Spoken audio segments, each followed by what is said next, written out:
Blog Talk Radio. Welcome to the Nonprofit Coach with Ted Hart.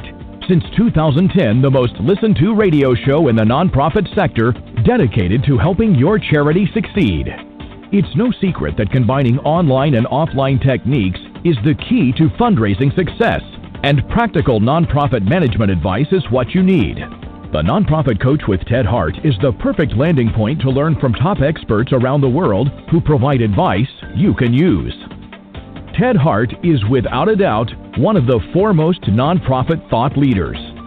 Also a successful author, his books range from successful online fundraising to expert nonprofit management. Guests on the Nonprofit Coach are leaders in their field who share their insider tips and trade secrets in a conversational style both the experienced and novice will benefit from. Ted lectures around the world, but now he's here for you. From the latest in charity news, technology, fundraising, and social networking, Ted and his guests help you and your organization move to greater levels of efficiency and fundraising success. This is a live call-in show. Add your voice by calling 347-324-3080. After the show, you can find all our podcasts at tedhart.com. Click on the radio links. Don't forget to dial 347-324-3080. Now, welcome the host of the Nonprofit Coach, Ted Hart. And welcome back here to the latest edition of the Nonprofit Coach. Thank you for joining us today, and this is the date that I know many of you have been waiting for all year. Once a year, we have Penelope Burk with us. She is the president of Cygnus Applied Research. She's an author, researcher, and mentor, celebrated for some of the most important innovations in modern-day fundraising. Penelope has been a regular guest here on the Nonprofit Coach, and she truly understands donors and what they want more deeply than just about anyone in the business. And that's why we invite her back, because she has a brand new Burk donor survey to share with us today. And that's why you're listening today, because each year Penelope comes to share with us what donors are thinking, and I often refer to her as the donor whisperer. So welcome back here to the Nonprofit Coach, Penelope Burk. Ted, hi. It's a pleasure to be back with your listeners. It is great to have you here. The reason that I refer to you as the donor whisperer is because your annual survey, which I want to start off by reminding our listeners, what is the survey, how long have you been doing this, and why it's so significant. But to just give people a preview of what's to come here on this show, you always have the most up-to-date insights into what are donors thinking, what they want, and what will help them feel comfortable in giving more. So, Penelope, before we get to all of that and all the wonderful things that we're going to learn from you today, take us back to what is the Burk Donor Survey, when did it start, and how do you gather all of this information that is so valuable in our industry? The Burk Survey is an online anonymous survey that attracts between 10 and 20,000 donors each year. So, and they're all current active donors. We started it back in 2009 when I was curious about what was going on with philanthropy in the depths of the recession. And as you may recall, the beginning of 2009 was pretty much the worst experience for professional fundraisers. And donors that year just poured into the survey. Over 25,000 people tried to explain to us how they were going to stay loyal to causes they loved and keep giving as generously as possible, even if they had to take the money out of the grocery budget. And the findings of that survey were so interesting that I just did a follow-up in 2010, which again attracted thousands of donors, and then I just couldn't let it go. And so I have done the Burk Donor Survey every year up to and including this year, and we have as yet unpublished results for you. So it's going to be fun to talk about what we've learned in 2018 about how donors gave last year and what their plans for giving are going forward. Well, and we're so glad that you didn't give up, and we're so glad that you stuck with it, because it has just added to the excitement that we have each year for exactly the data that you've learned, and you sort of brought this into this conference, or this concept of donor-centered fundraising, which I think was born out of this research, right? That donors sitting Yes. at the center of the fundraising paradigm. So we're going to, as you teased us a little bit, you've got the results in hand from the soon-to-be published new Burk donor survey, and you're going to share with us all of the tips and trade secrets that can be drawn from not only this research, but I know, Penelope, each year you sort of put it in the context of this longitudinal study that you have been doing since 2009. So, Penelope, if you don't mind, we're going to just take a quick step back to page 1, because we have a very special guest today who is going to introduce our listeners to Alzheimer's Awareness Month. So we'll be right back live with Penelope Burk, president of Cygnus Applied Research, to talk about this year's Burk Donor Survey. And we're going to now bring here live on the Nonprofit Coach the CEO of Alzheimer's Foundation of America, Charles Fuschillo. Do I have that correct, Mr. Fuschillo? Is that the pronunciation? Yes, you do. Thank you. Thanks. Okay. Thanks for having me on. Terrific. Well, I'm so pleased that your staff reached out to us because Alzheimer's is a topic that is near and dear to a lot of families, and certainly to come on the show and to share with us what Alzheimer's Awareness Month is about is a pleasure for us to give you this opportunity on what we call Page 1 News here on the Nonprofit Coach. So, CEO, Alzheimer's Foundation of America, Charles Fuschillo, please bring us up to date on the work of your organization. Well, thank you so much. The Alzheimer's Foundation of America was established back in 2002 by a caregiver whose mom had the disease back in the 80s and 90s, and there was very little support. There was a stigma attached to it. People didn't talk about Alzheimer's back then, really had no place to turn to, and after his mom passed away, he became a little better educated, created the foundation on a national level. We're based here in New York, but we have more than 2,600 member offices nationwide throughout the entire country. And we're all about care, support, guidance, education, and we fund research as well. But November is a very big month, as is every day with this disease. It's Alzheimer's Awareness Month, and our goal is to promote the education, the services that are available, and the support that's available, because we want to ensure that people know that there's a place to turn to, and we hope that individuals call the AFA helpline, which is 866-232-8484. It's open 7 days a week, and it's staffed by licensed social workers that are dementia specifically trained. But, for the month of November, we raise the awareness about the disease. It's so prevalent in our society. More than 5 million people nationwide are living with it right now. 5 million people, that's a lot of families that are dealing with as you said, a disorder that just robs people of their loved ones. What is new in the research, and how much hope can you give families? Well, we never give up hope, and at the Alzheimer's Foundation of America, we fund research from Stony Brook University on Long Island all the way to Israel, the Hadassah Medical Hospital in Jerusalem, and that's all about hope. We fund research for a cure. We fund research for better treatment. The federal government finally this year in their budget has appropriated for the first time ever a little bit more than $2 billion a year for NIH to give out for research dollars. There's a lot of research, clinical and behavioral trials going on through this country. So we hope someday there will be a cure, but in the absence of a cure, care is so sorely needed. So as you mentioned, more than 5 million people, it affects a lot of families. When you use a multiplier of 3 or 4 that are caregivers, you can see the impact close to 20 million people. It costs about $250 billion a year to care for individuals with this disease. It's a national epidemic that needs to be recognized.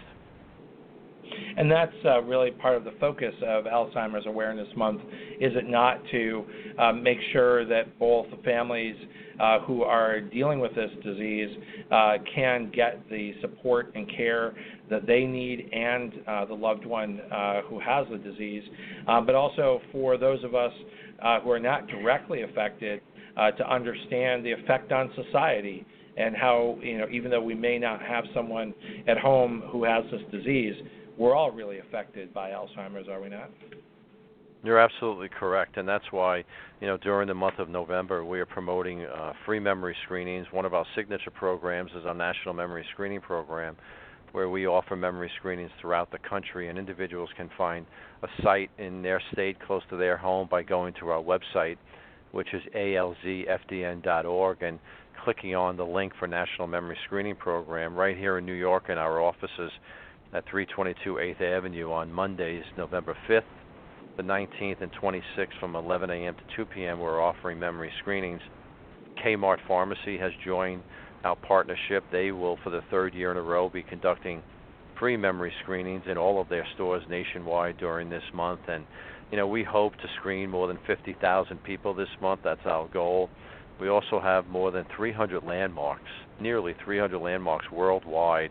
We're very excited about that. That will be lighting up in teal, which is the color of our Alzheimer's awareness for the Alzheimer's Foundation of America. And we have buildings from the One World Trade Center here in New York, all over the country and all over the world now, in Australia, Austria, Canada, Hungary, Ireland, Poland, Portugal, Taiwan, anywhere in the United States as well. And they will be lighting up in teal on November 8th, and the whole purpose of that is, again, to create a discussion about Alzheimer's awareness, and it's so critically important. We're also going to be traveling the country with our continuing our Educating America tour. On November 1st, we're going to be in Milwaukee, and on November 14th, we're going to be in Austin, Texas. So there's a lot going on that we are doing at the Alzheimer's Foundation of America to promote awareness throughout this world. Well, terrific. Charles Frusciello, CEO, Alzheimer's Foundation of America, thank you for being our guest here on the Nonprofit Coach, and for bringing us the important information about Alzheimer's Awareness Month. And for the listeners of the Nonprofit Coach, if you or someone that you love is affected by Alzheimer's, please do yourself a favor and call 866-232-8484 and reach out to the Alzheimer's Foundation of America. Charles, thank you for being our guest here today. Thanks so much for having me on. Terrific, and we will head right back to our page 2 expert today, and that is Penelope Burk.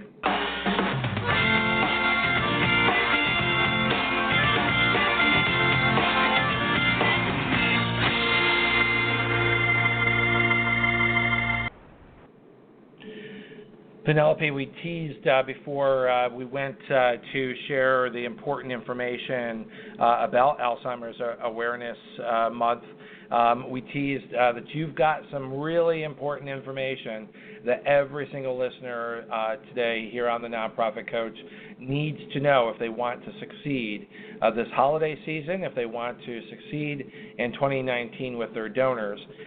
So, Penelope, welcome back here to the Nonprofit Coach. And why don't we get right into this and help us understand what are some of the highlights of what you've learned, and how does that fit the longitudinal study that you've been doing since 2009? Yeah, well, it's fascinating. And now we've been doing this research for every year for 10 years. So I'll give you some interesting comparisons between what we found this year and what we found in the first year we did the study. So we asked everyone in our research study how they gave last year, and how that compared with the year before. And then we asked them to look ahead and tell us how they're planning to give and whether that's up or down from how they gave in the previous year. So in the first section, when we said to 12,000 donors, how did you give in 2017? And was that up or down from 2016? And a record 53% of donors in the study said they gave more last year than the year before. So when we first asked that question in 2009, only 35% of donors said they gave more.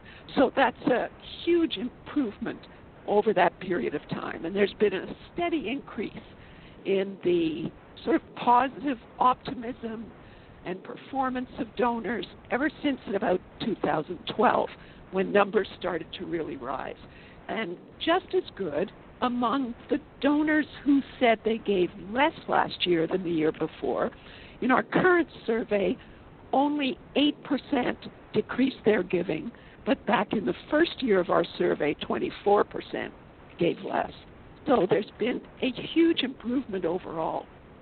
But even so, go ahead. Well, I was just wondering why. Do we know the why? Is it just optimism, yes, or is there any particular reason? Are charities getting better at this? Are donors appreciating the message more? Why? Yes, and one of the reasons is that charities are getting better at communicating with their donors. So a record number of donors, among the donors who said they gave more last year, 41% of them said that at least one of the reasons was because they were very satisfied with the performance of not-for-profits they supported, and they felt those organizations were doing good work, and they were hearing about it. And that's a huge improvement, because the first time I asked that question, only 16% said they were satisfied with not-for-profits they supported. And it all comes down to post-gift communication. A lot more not-for-profits are doing a much better job at telling donors what they're accomplishing with the money that donors are giving. And it's starting to show in the numbers, and that's a big deal. The number one reason why donors keep giving, why they stay loyal and give more generously over time, is because they feel they're making a concrete difference in the form of helping not-for-profits progress with the programs and services they operate. So on the other side, the number one reason they stop giving is failing to learn what not-for-profits actually did with their money. So there's been a notable statistical improvement in the last decade, which I'm really thrilled to see. Under the radar, though, there's this... Well, I know that you've been concerned about that over the years, and sort of, taking the survey forward and proving to nonprofits just how important that communication is. Do you feel somewhat vindicated now that the numbers are starting to turn? Are charities starting to really learn the lessons that you've been out there sharing for so many years? There's a real difference, and I see it in appeals as well, where more not-for-profits are not only communicating more effectively after donors give, but they're starting to zero in on restricted appeals, where instead of asking donors to just give to the organization because the organization is a worthwhile charitable cause, but then every cause can say that, not-for-profits are sort of finally zeroing in on showcasing one key initiative that they want donors to pay attention to, and that's a real improvement. Annual fundraising always used to be just selling the brand, the mission, over and over again without being specific. And capital campaigns, on the other hand, were selling very specific initiatives in a time-limited way. But I think annual fundraising is getting better at taking the best from capital campaigns and listening to what donors want and combining them into a more strategic and more profitable approach to fundraising. That's terrific. Well, bravo to the Burk donor survey for tracking that as an issue, and then for charities to be listening. Many of your top secrets you put in a book called Donor-Centered Fundraising, which now has a second edition. Why was a second edition necessary? I just published it earlier this month, and it was very necessary because the original donor-centered fundraising is now 15 years old. Of course, I haven't aged at all, but my book has. So, right. But when I was looking at a lot has changed in 15 years, and some of the changes are central to the concept of donor-centered fundraising. So the whole communications industry is completely different today from what it was 15 years ago. And donors themselves they're managing their philanthropy differently, and they've become very independent. So some of the changes they've undergone really require fundraisers to interact differently with them in order to keep them loyal and inspiring them to give more generously over time. And in giving more generously over time, is part of the deal sort of meeting my needs as a donor? You said it's becoming more individual, if you will. What does that actually mean? Yeah, well, they're still looking for the critical three things that they wanted back 15 years ago, which is prompt, meaningful acknowledgement whenever they make a gift. They want a great thank you letter, and they want to receive it within days of sending in a contribution. They want every gift they make, and this is even if they're a first-time donor making quite a modest contribution, they want that gift assigned to a specific, measurable purpose. And then before you ask them to give again, they want a report from you in meaningful and measurable terms on what happened with the last gift. And they say if they get all those three things, they will keep giving and give more generously. And every time we test that concept with our clients, we find that they're telling the truth. That's exactly what happens. And not-for-profits raise quite a bit more money by deploying those three basic requirements. That said, donors are still changing how they give in a number of ways. So, and I'd say the most vivid example is that donors today support fewer causes than they did 15 years ago. When I take my middle-aged donors from the 2018 Burk Donor Survey, they'd say donors between the ages of 35 and 64, and I overlay them on the question, how many charitable causes did you contribute to last year? They support half the number of causes of senior donors over the age of 65. And we've been asking that question for so many years now that we've been able to watch the older middle-aged donors become seniors, and they don't suddenly double the number of causes when they get into their older years. So this is a trend. It's not going away. It's becoming more severe. And so for not-for-profits that rely on large volumes of donors for their financial success, they're going to have to adjust their tactics in fundraising because they won't be acquiring as many donors in the future.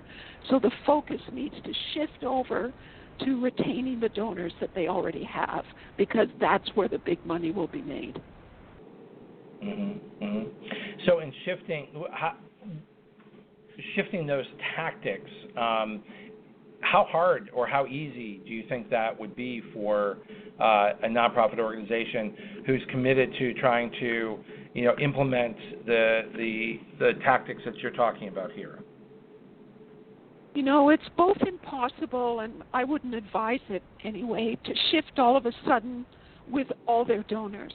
But I definitely would suggest testing the donor-centered approach with a representative sample of donors so that they can see for themselves that different approach really works. And that gives them the confidence to then spread that approach across a larger number of donors over time. So sudden shifts in the way you run fundraising are not going to work. You can't bring a system as big as the fundraising system as we know it today to a grinding halt and then take on a different approach. So a gradual approach is a much better way to go. So what specifically should our listeners today be doing right in this holiday season, and then what should they be doing differently in 2019? Well, I'd say for the 2 months left in this year, there's a golden opportunity because 25% of donors said they plan to give even more this year than they gave last year, which is great, and only 8% said they're giving less. But in the middle, there's this huge number, 57% of donors who say they're going to give the same as they gave before. And I zeroed in on them this year and asked them why they tend to give the same year after year. And the two reasons have nothing to do with influence from fundraisers. They say, well, I tend to budget the same amount for my philanthropy one year to the next, and I look at my income and my personal financial budget, and I say, yeah, I can manage that again, but I'm not really inspired to give more. So here's a strategy to start shifting those donors up. And fundraisers can see them. If they look in their database, it's really easy to identify who's still giving, but giving more or less the same amount. And here's, I think, is where the big opportunity lies this year. And I would suggest the following tactics. So first, before you ask these donors to give again, and it's not too late, I know it's the end of October already, you're already planning your appeals, but I think the first thing you should do is look at the donors who gave already at some point this year, and at least send them, if not all your donors, a report to say, hey, this was what we've already accomplished this year thanks to you and other donors who stepped up to the plate, and give them a little bit of time to think about what they have already done for you. And that sets you up better to then put an appeal in the marketplace and ask them to give again. Donors complain a lot, and they stop giving when all they get is one appeal after another. So start with information and thanking, and then move to an appeal. And when you do structure a year-end ask, I would have a serious talk with your decision makers inside your not-for-profit first and ask them to focus in on one key strategic initiative that is a priority for the CEO and the board, and then structure an appeal around that one key ask that you want to focus your donors' attention on. So not an unrestricted appeal, but an appeal to accomplish a specific initiative. And then get it out there and be very careful to thank donors immediately after they give. And I would start working on those thank you letters now. In the updated version of donor-centered fundraising, I included an entire chapter of samples of thank you letters because it's an area where fundraisers, according to donors, fundraisers are not inspiring donors with their acknowledgement letters, and they could be great. So a fabulous thank you letter signed by someone of influence, a board member, the CEO, the artistic director, not signed by a professional fundraiser. And get those out as quickly as possible as donors give, and pick up the phone and call donors and say thank you as well. And then into early 2019, as soon as you can, with all the donors who gave in your year-end appeal, circle back to them and tell them what you accomplished in this specific initiative that you reached out to them in order to fund. And if you do that series of things, you're going to raise more money. So it's a step-by-step process that, as you said, starts really with good, honest education, good, honest stewardship, and then can include an ask, and you'll be more successful if you follow that track. But a lot of donors can be somewhat put off by the fact that every letter that they get is an ask. Do you find that it's very difficult for charities to break out of the cycle of doing, education in the guise of an ask? It is. And donors even say, when you send me something in the mail and it's an information piece, which they really want to get, but the self-addressed stamped envelope sort of floats to the floor as they open the mailing, then they see it as an ask. And asks are powerful things, and thank goodness they are, because when you are asking for money, you want to get donors' attention and inspire them to give. But asks will overpower anything else you're trying to communicate in that same correspondence. And that's why I suggest that you separate it, that when you're asking, do it with, all the creativity and determination you can muster. But after donors give, when you want to come back and communicate with them, don't ask in those communications. We find that with electronic communications, if donors are satisfied or thrilled with the information they get from you, they will, of their own accord, click through to your website. They'll learn more once they're there, and many of them will follow through and make an online gift. So you can still get donors to give without asking them directly in post-gift communications to do that. Other examples of donors independently giving come after they get a phenomenal thank you letter. That alone, and great thank you letters by definition definitely don't ask for more money, because that would be very premature. But great thank you letters can inspire some donors to turn around and give again right away, because they were so pleased to get something original, unusual, and feeling very personal. So donors will give anyway, but not asking limits the level of donor attrition that we experience with every campaign. And donor attrition is now so high that it's approaching the crisis stage. So when I started doing research, the first gift to second ask attrition rate was 50%, and today it's 65%. So it's really grown.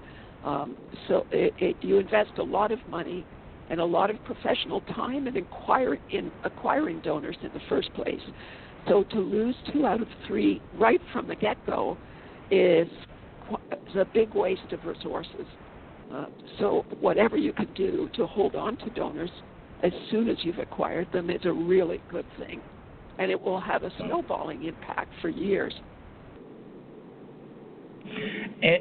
And I think that's really where an important aspect comes in, is to think beyond the current letter, think beyond the current holiday season, because donors don't necessarily think of their giving as charitable organizations think of the ask. There's often a disconnect there in terms of expectations and timing. Is that part of the message?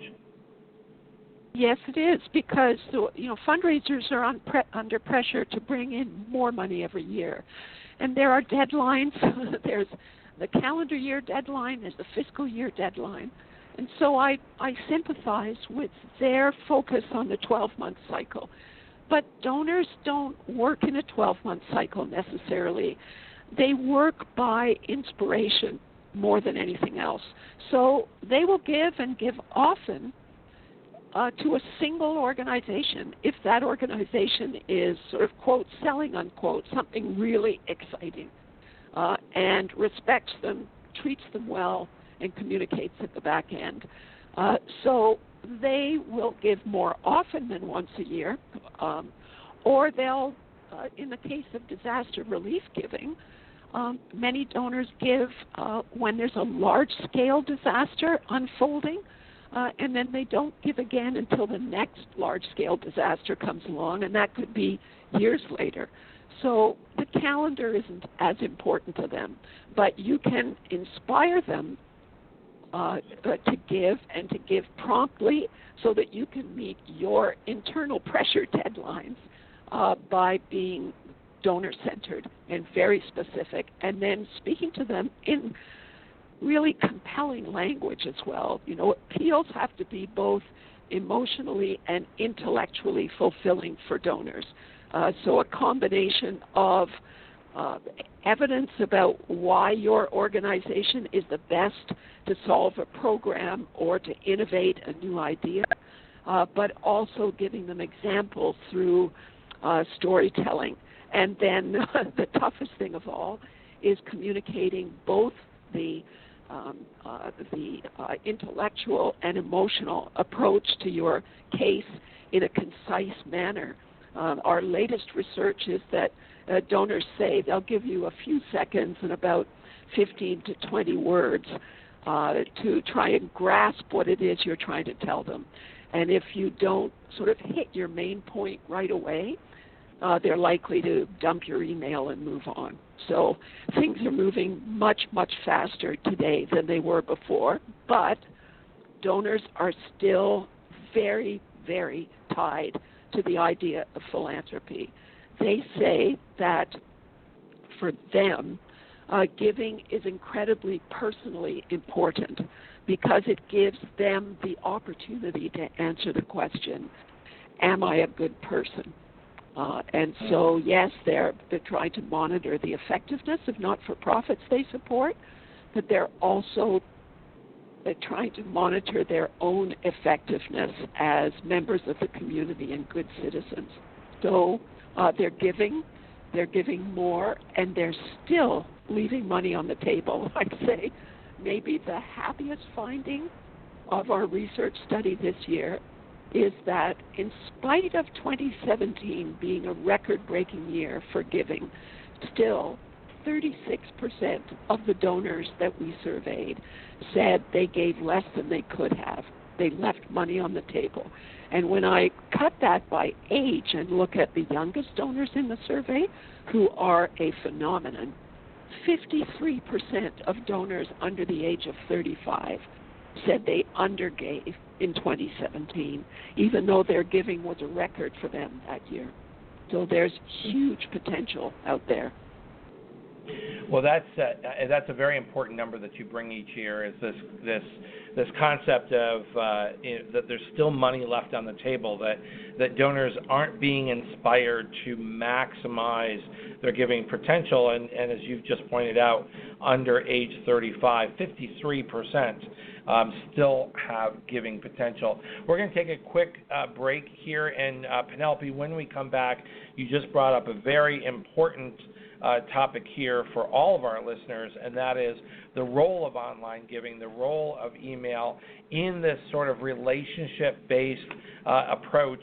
It's not just all about the post box anymore, but education, stewardship, and the ask, and how can you succeed in the digital world, and that will be where we will go as soon as we come back from this quick break.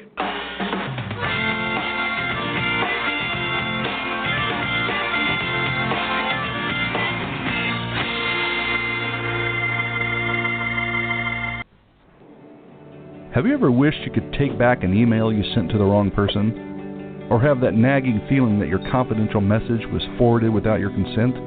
Do you sometimes email sensitive data even though you know most email isn't secure? And we all have, because we're busy, and because in the world of email, there are no takebacks.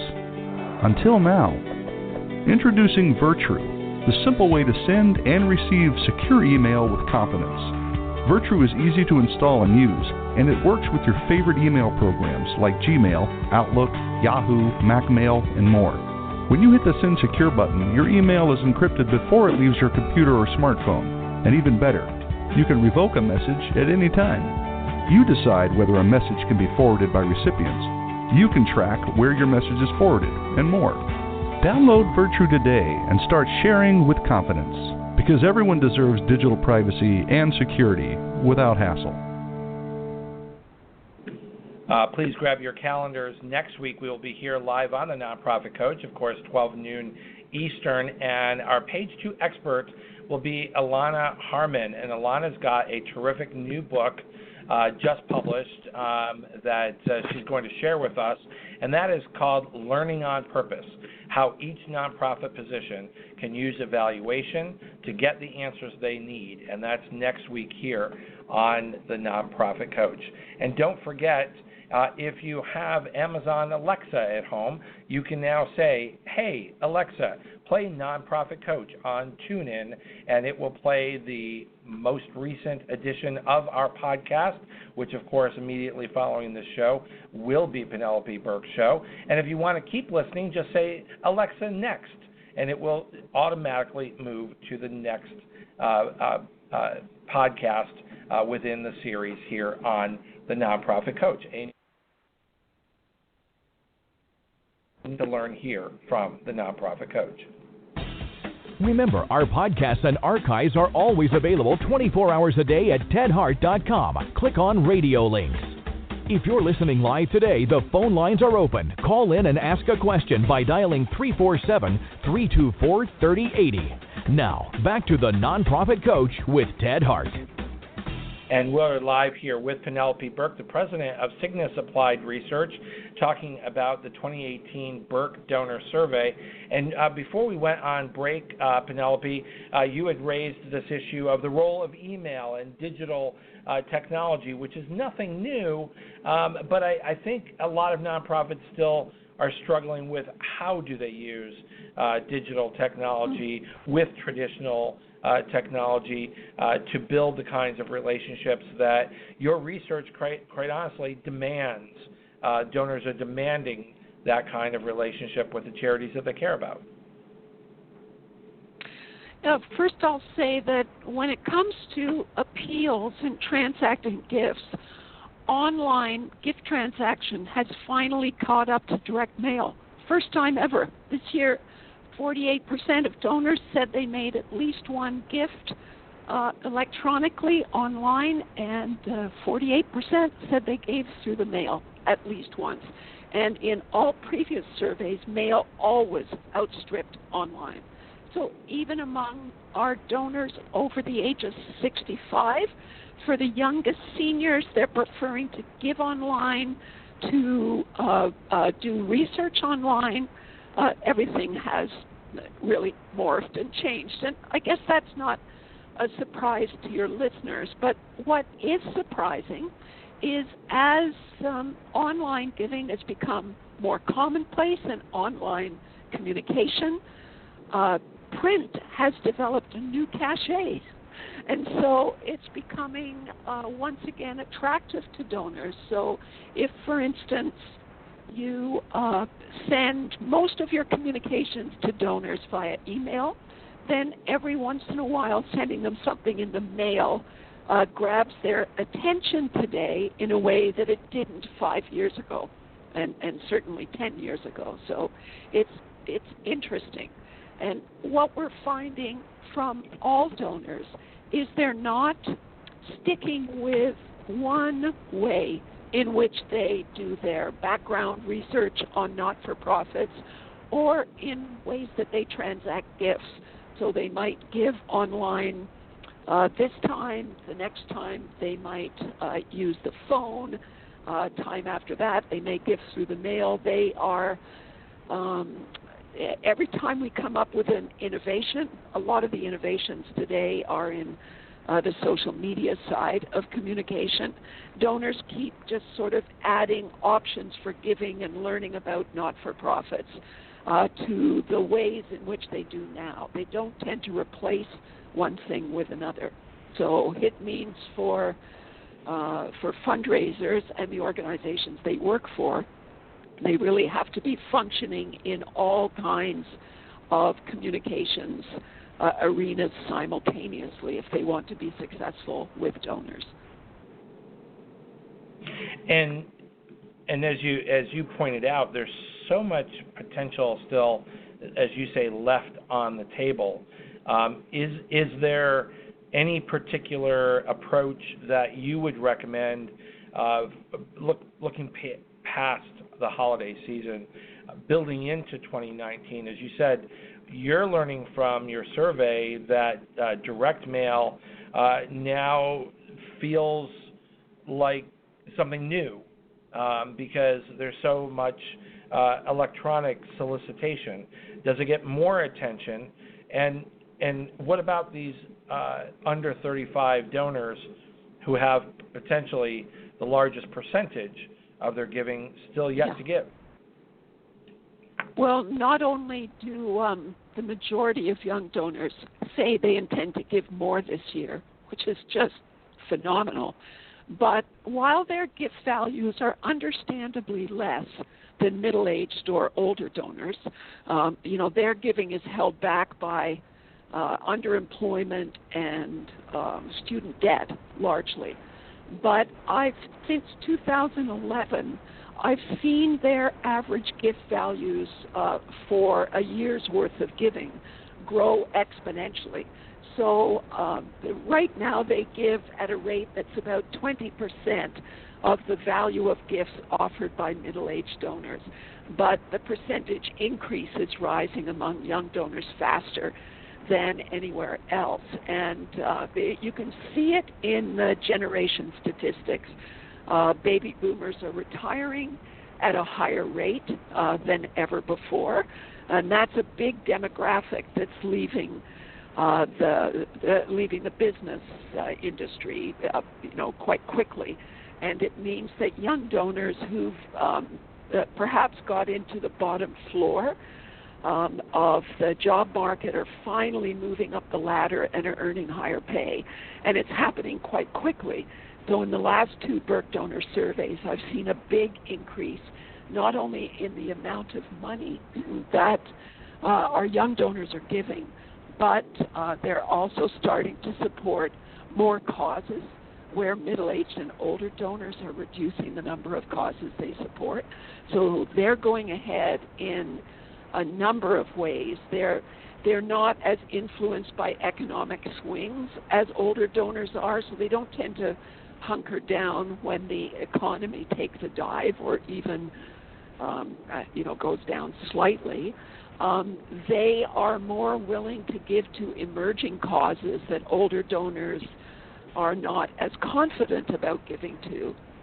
And then, from the budget point of view, it's less expensive to communicate with young donors because almost all their interests are electronic. And one thing I found in the last couple of years that I hadn't noticed before, they're not as turned off by things that cause older donors to stop giving, like over-solicitation, the cost of fundraising, administrative expense. They tend to get past that more quickly, and they zero in instead on their question. Tell me exactly why you need my money, and if I give you some, where will you put it?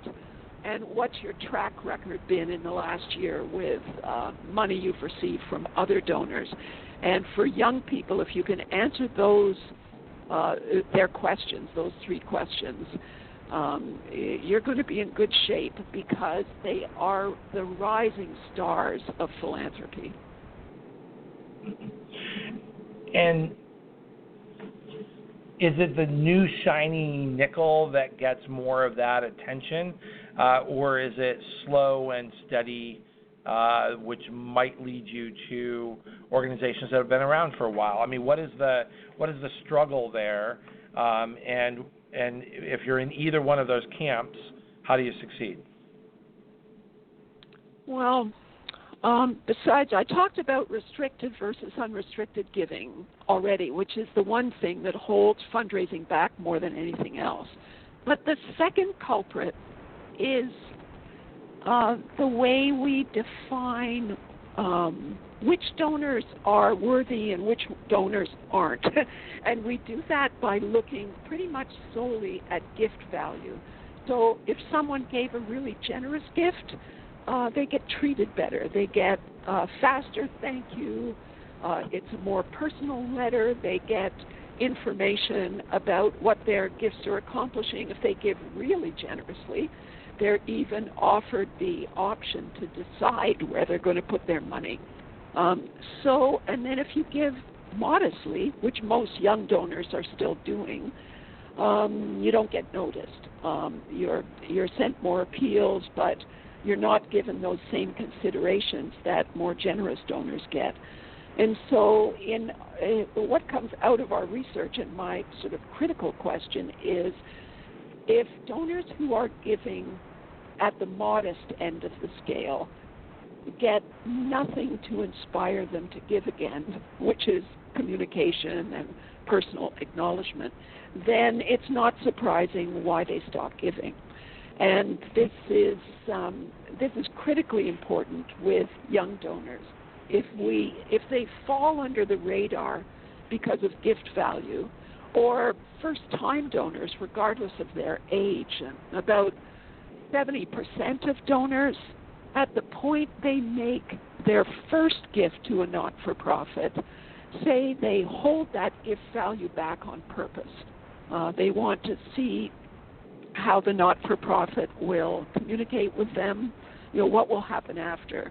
And then they say, if I like what I see, I'm ready to put my second gift where it actually belongs at a much higher level.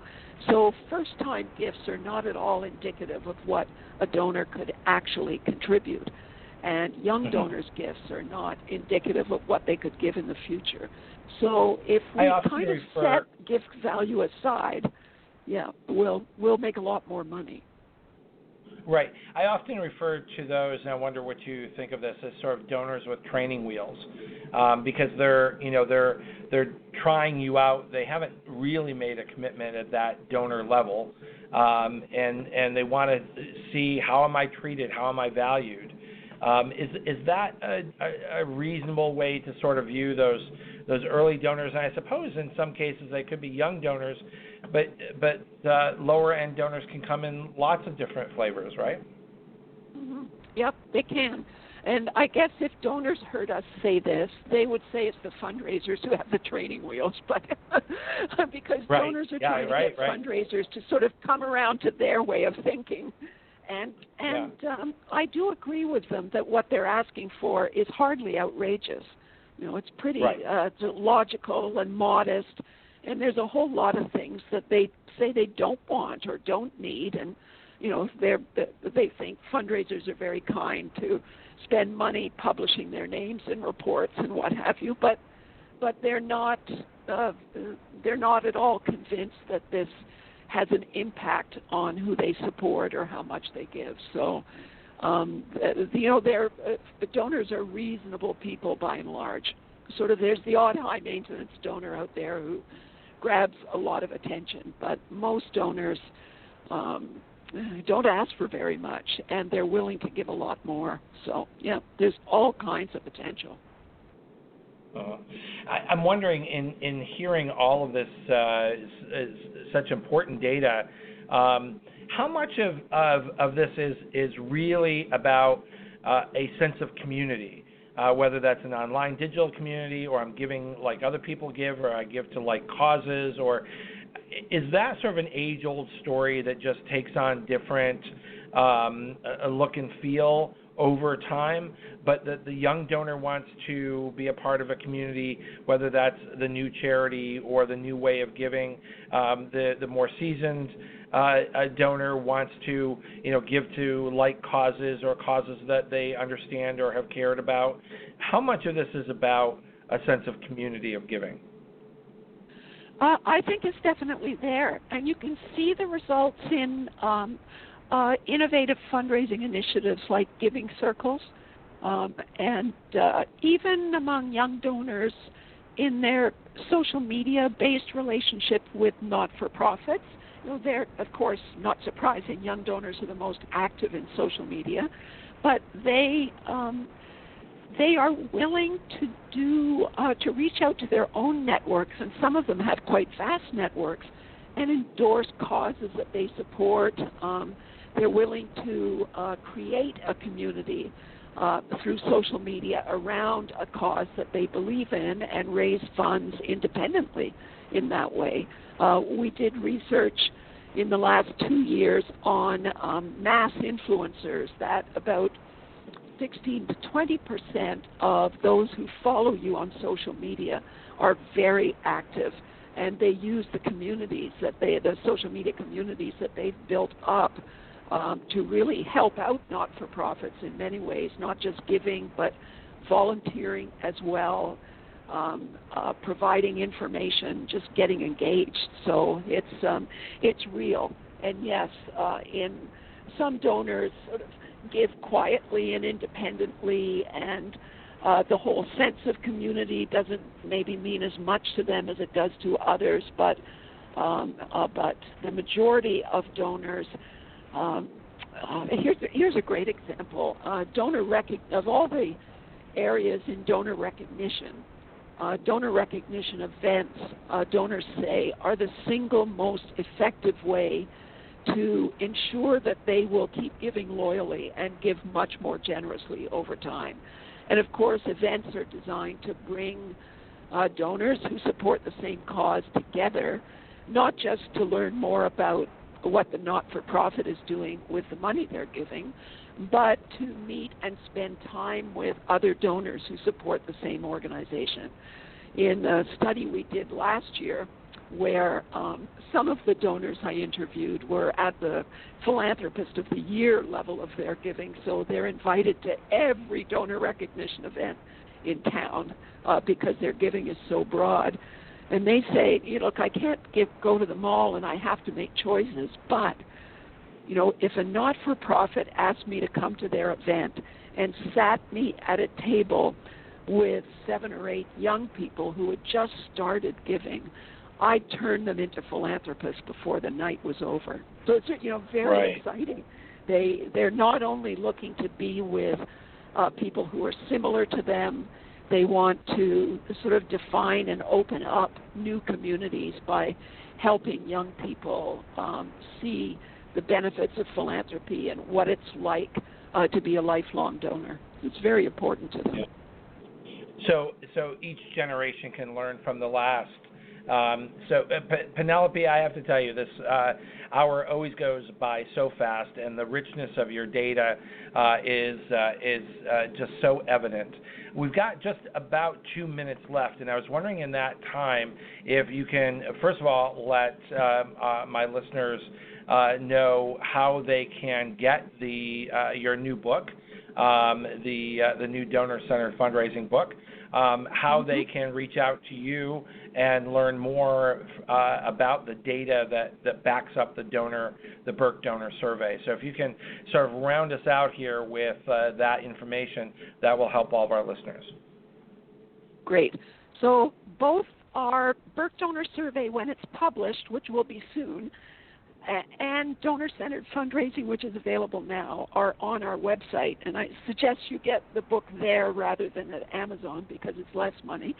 And it's going to be even less for listeners to your show because before the show started, my colleague Kristen and I said, what can we do for listeners to the show today? So if you're interested in getting donor-centered fundraising, head to our research, head to our website, which is cygresearch.com, cygresearch.com, and go to donor-centered fundraising. It's well-publicized, second edition on the website. And once you get to the order page, if you put in your code, which is Ted Hart, then you get $10 off the book. Oh, $10 off the book. That's terrific. Well, thank you so much, and so we do encourage all of our listeners to go to cygresearch.com research.com.